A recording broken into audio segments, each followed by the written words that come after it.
call the October 27th meeting to order. It is a special meeting, and we will reflect that all the planning commissioners are in attendance. And if Commissioner Verplank would lead us in the pledge, we would appreciate that. So rise, please. Join me in the pledge. I pledge allegiance to the flag of the United States of America and to the republic for which it stands, one nation under God, indivisible, with liberty and justice for all. Thank you, Commissioner Verplank. All right. We are going to go straight into public comments. We have no public, so we probably don't have any public comments. But we do have a public hearing tonight, and I'd like to open up the public hearing and call on Gail Ackerman. Thank you. This evening, our public hearing is regarding proposed regulations for personal, medical, and commercial use of marijuana. And I'd like to introduce Hung Dao, our Assistant City Attorney, and she'll give a brief staff report. Good evening, Chair and members of the Planning Commission. In the November 9th general election, California voters will consider Proposition 64. It's entitled the Control, Regulate, and Tax Adult Use of Marijuana Act. Sometimes we refer to Prop 64 as AMA. If AMA becomes law, recreational marijuana use, possession, and limited indoor cultivation will be illegal under state law. Currently, under the Lake Forest Municipal Code, the code bans medical marijuana dispensaries and cultivation. Prop 64 would allow local governments to continue to exercise their land use, power regulation to ban or regulate marijuana-related businesses, delivery services, and outdoor cultivation, whether it's medical or recreational marijuana. However, Prop 64 doesn't allow cities to ban limited indoor cultivation in private residences. Specifically, as part of AMA, a resident may personally cultivate up to 6 marijuana plants in their personal home, subject to reasonable city regulations. The proposed ordinance before the Planning Commission today is in anticipation of Prop 64 passing. The proposed ordinance would continue to prohibit medical marijuana, but would go further and also prohibit recreational marijuana dispensaries, delivery services, and outdoor cultivation. Again, the proposed ordinance would allow indoor cultivation of up to 6 marijuana plants in private residences. The proposed ordinance imposes reasonable regulations. For example, people who cultivate marijuana indoors would have to grow the marijuana in an enclosed, lockable space that's not used for residential purposes. Such areas could be a shed, a spare room, a lockable closet. Staff recommends that the Planning Commission conduct the public hearing and approve a resolution recommending that the Council approve the proposed ordinance. One tweak to the resolution is adding the specific zoning code amendment number, which is 8-16-4955. That concludes my staff report, but I'd be happy to answer any questions that you may have. Okay, do we have any questions? How do you enforce the restrictions on the private residence without actually going in and inspecting the property? That is a good question, Vice Chair, and this is a brave new world for California and for local jurisdiction cities. I mean, obviously, this has not been allowed in the state before, so this is going to be a little bit different.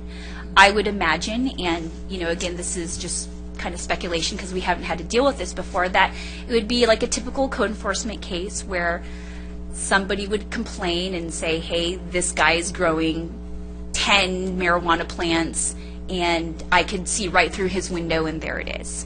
But we'd be subject to the same kind of due process issues. I mean, we wouldn't be able to storm into a person's house. We would need an inspection warrant and so on and so forth. And code enforcement has a whole toolbox of regulatory and enforcement tools. So it would be seen as a code enforcement case, or, if need be, I know that Orange County Sheriff Department is also very aware, as all police, departments are, very aware of this proposition and is it remains to be seen how exactly this would all play out.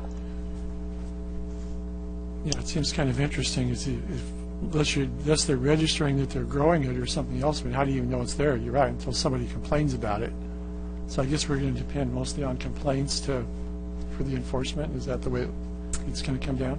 How this ordinance is set up, yes, it would probably be a complaint base. The city is not requiring any type of registration or any type of permits to keep a log of who's growing what. Okay, thank you. I have a question that brings up a point, and I haven't read throughout the proposed law. I know how my personal feelings are, and I think they're shared by a lot of people here. But is there the ability for the city to require people who want to grow for their own personal use to require a permit or to have some form of a notice, a tracking mechanism? Yes, absolutely. Prop 64, AMA, only under AMA, cities must allow the indoor cultivation. And a city cannot ban it, but can impose reasonable regulations. So there's broad language in AMA. Other cities in Orange County run the gamut of how they want to reasonably regulate indoor cultivation. One is embedding the health and safety regulations into the ordinance. Some have proposed a registration. So, somebody comes up to the counter and says, I'm going to, cultivate indoors. Some other cities have proposed doing a cultivation permit, so affirmatively coming in and getting a permit from the city.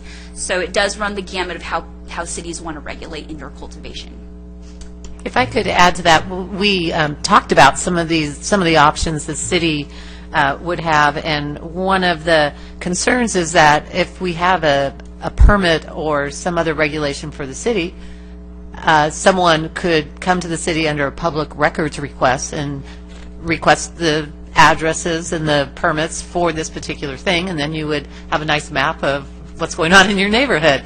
So it was very complex. And also, if we issue some sort of a license or something else, but we don't go out and inspect, then we don't know if they're using electrical grow lights or other things. And so just having them sign up but not going out and physically inspecting, there's a lot of complexities to it. Well, it sounds like to start, less regulation will be better, and let the process work its way out. It will identify itself given enough time.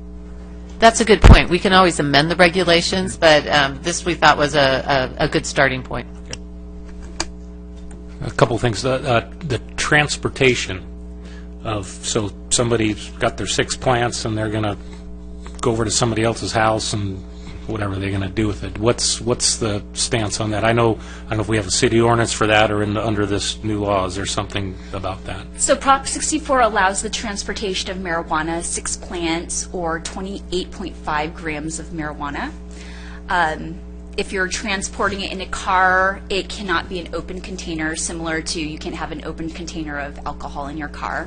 You can't be drinking, using it while you're driving. You can't drive and smoke.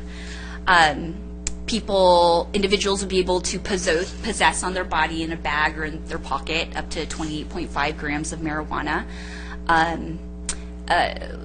Prop 64 does not allow a city to ban delivery through the city, so the city can ban delivery into the city, so they can't stop at a Lake Forest residence. But if they want to drive through the city to get to another one that allows delivery, we can't stop that. So there are nuances like that. And then the question that I had earlier that you researched and answer might be helpful too, and that's the smoking of it in public and walking down the street and all that kind of stuff. And I looked on the new ordinance and it didn't address that, but Right. maybe you could kind of talk Sure, about it just a I'd minute. be happy to. Prop 64 does not allow smoking in public places, smoking marijuana in public places. It does not allow smoking marijuana where tobacco is prohibited. So say there's a commercial center that disallows tobacco smoking, that would fall under that too, but again, a commercial center would probably be a public place. So you can't smoke in a park, for example. It allows smoking in a private residence. It does not allow smoking within 1,000 feet of a school, daycare, or youth center where children are present. Arguably, the Prop 64 really doesn't address smoking in your backyard or on your front porch, because those wouldn't be public places. So there's a little bit of gray area there, but we know that someone can't walk down a public sidewalk smoking marijuana. I find a bit of irony in this whole topic.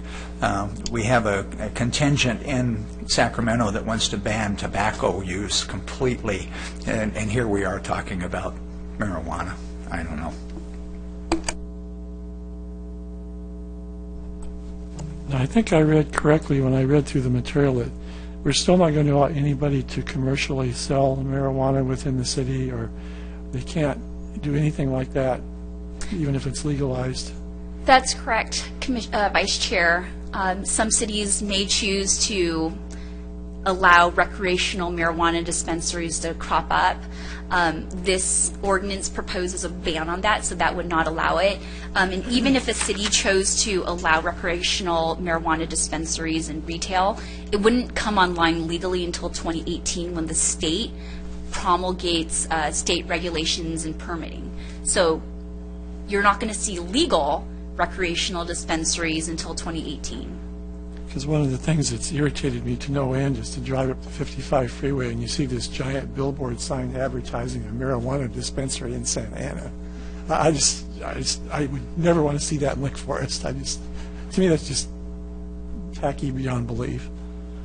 The only other question I have is, you talked about in your presentation the fact that to grow marijuana without sunlight requires a fair amount of electricity, and it requires a high humidity environment, and it requires a lot of power consumption.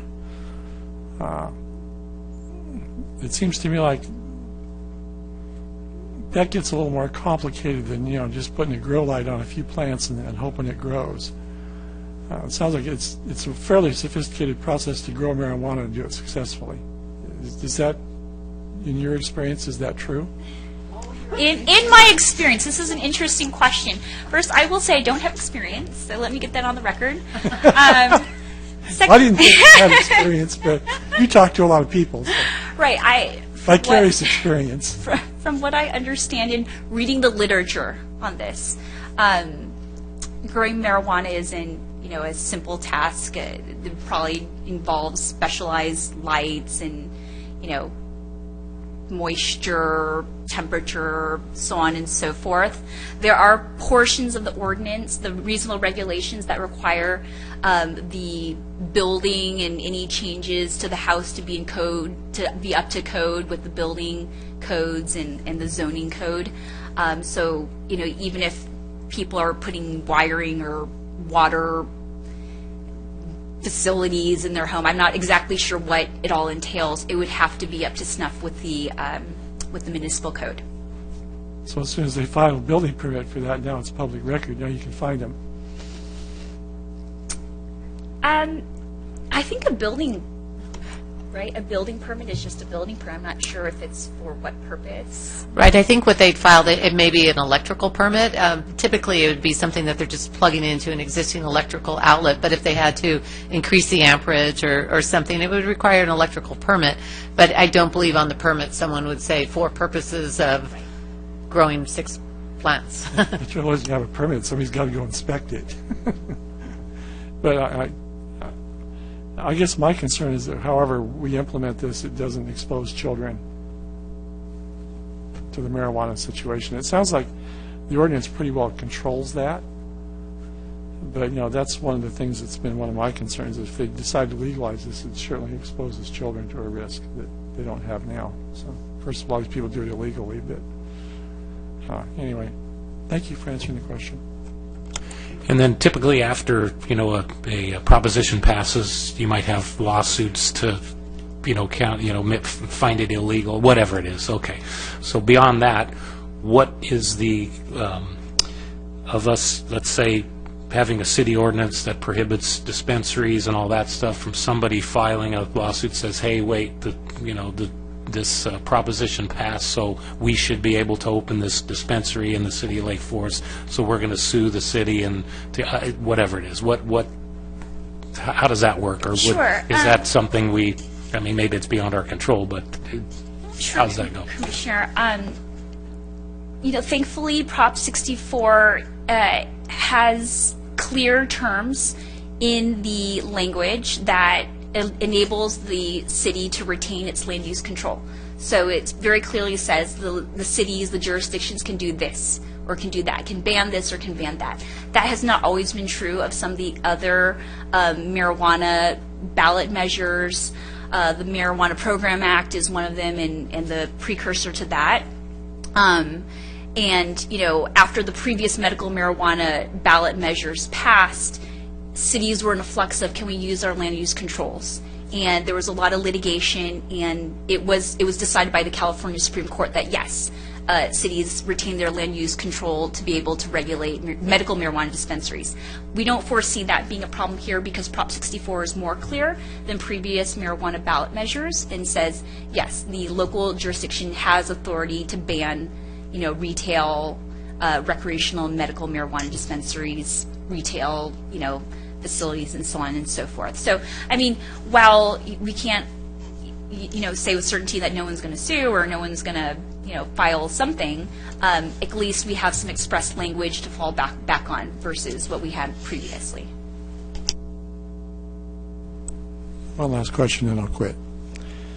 If some of these people take marijuana and they process it into other things, like edibles or other types of things where they concentrate the addictive portions of the marijuana plant. Do we have any specific provisions that prohibit them from doing that at home in their residential setting? To manufacture edibles, I'm only aware that the Prop 64 speaks to indoor cultivation. Prop 64 does talk about someone being able to possess up to 8 grams of concentrated cannabis, which is in the form of edibles, but I'm not aware of a provision that allows indoor cultivation or allows indoor processing of, that into edibles. But, presumably, people are going to take their 6 plants and smoke with it and potentially cook with it. So, this proposed ordinance doesn't prohibit cooking with marijuana or doing what you will with your marijuana once it's cultivated in the home. But if you sell it to your neighbor, that's different. Right. Selling is not allowed. It is banned. But the giving away of marijuana is okay under Prop 64. So, retail is not okay, but you can give away the marijuana that you cultivate. One other thing then, so you got 6 plants, they mature and they, make them into cigarettes, whatever, and so you got all that, so now you plant 6 more, and is there a limit of how much you can process to possess, if that makes sense? The Prop 64 is up to 6 plants. So, however that... Or 28.5 ounces. Okay, so whether it's a plant or whether it's a finished product or whether it's in a edible form, whatever, you have a limit on that. That's correct. Okay, so the guy has 6 plants and he's got a closet full of it. That wouldn't be okay. Correct. Okay. Did you have something? I'd just like to make a disclosure. Prior to this hearing, I attended, at city expense, I attended 2 workshops that dealt with marijuana issues, one with the Orange County Association of Planning Directors and the other with the American Planning Association. And then I've had some discussions with staff, pretty much have answered my questions.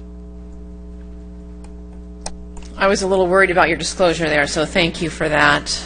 Does anybody else have comment? I just have one comment, and I really commend staff and the city for taking the proactive approach to, move forward in advance of this because we knew it was coming, and I think, at least from what I hear, this has got a high probability of passing, and to take a proactive approach to get something done so that on November the 9th, which when it does pass, it goes in effect immediately if I read it right, that we've got something that we can stand on, that we're not trying to catch up, we're ahead of the curve, that's all, and I commend staff for doing that. Okay. No more? If we're done, I'd like to go ahead and move that we close the public hearing and move staff's recommendation. And if I may interject, staff's recommendation as the resolution is amended to include the zoning code amendment number. Oh, yes, and amending the resolution to include the zoning code number. Thank you. I'll second that. All right, let's vote.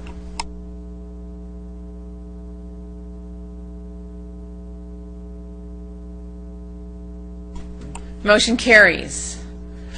All right, so we're not even going to take comments, are we, on a special meeting, Gail?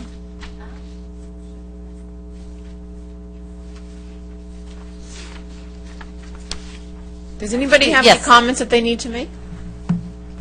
Please, Peggy, for the record, would you please note that I attended an additional ethics workshop at the last APA conference. So you're good for like 7 years now? I'm good for 2 years. Well,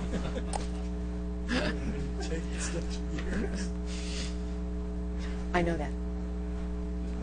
Yeah, good for you. Anybody else? And Gail, do you have any comments? I just wanted to thank the commission for being flexible with their schedule. This was important for a special meeting. We're going to move this on to the council, so thank you very much for doing that. And our next regularly scheduled meeting will be November 10th, and we'll see you then. Okay, with that, we will then adjourn the meeting till November 10th.